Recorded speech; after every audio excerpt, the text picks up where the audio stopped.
John, are you actually in Ireland, John? Yes, sir, I am. How are you? How are you this morning? Very good. How are things in Ireland? Oh, it's utopia, Glenn. I live in utopia, so it's always good over here. Is it utopia? You know, I want just to show you how utopian it is. I want to show you the leader of the free world, Barack Obama, when he was in Ireland. It'll put chills up and down your spine. Listen to him. See, the sun's coming out. I can feel it. Oh, wow, wasn't that good? That accent was so good. Wow. I know. It's almost like I was speaking.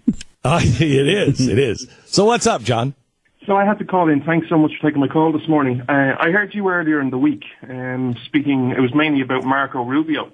And you're analysing the GOP candidates, and you use a term that really disturbs me, and I'm calling you this morning to beg you to stop and to try and start a movement.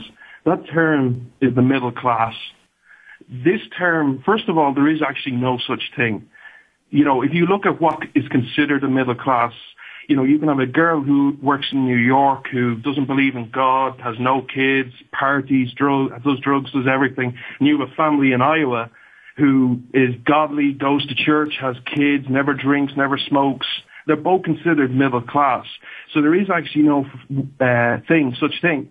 But for me, it goes against every principle your country was founded on. It's a socialist term. So if you look at how socialism, what Mark spoke about, today there's three types of people in America. You've got the rich, the millionaires and the billionaires. You have the middle class, and then you've got the poor.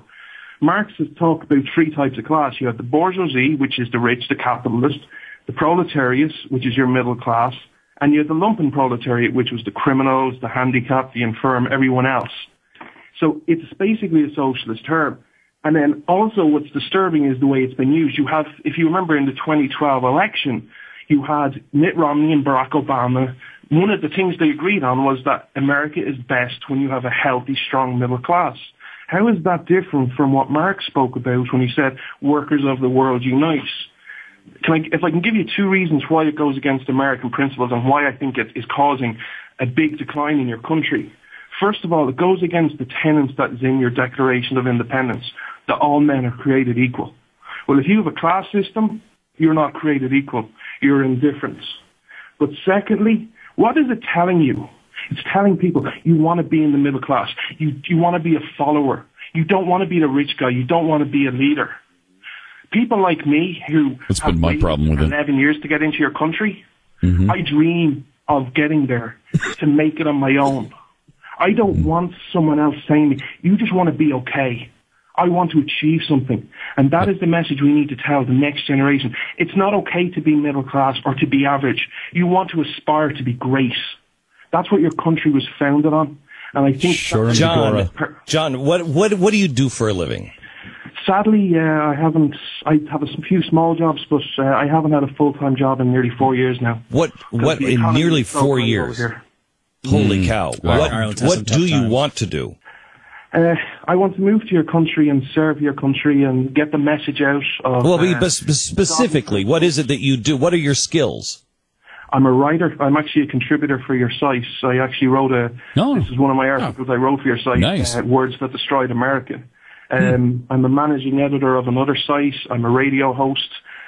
I'll do anything. Honestly, I'd be like Jeb Bush. I'd be pick lettuce if I got into your country. Holy cow! And I've been honest. So it's well, John. Let me get your information because I'd like to talk to you. You know, it'd be great to maybe we could get somebody to sponsor you, or I don't even know how this works, but it'd be great to. You're exactly the kind of American that we want. Mm-hmm. You know, somebody who really wants to be here and wants to make a difference. Sure, in Bigora. Yeah. That's electric. That was, it's was that like Irish or what? Yeah, oh my gosh, I felt like I was there. There's a kinship between John and I. I felt like I was, he's in the mother country. Yeah. So.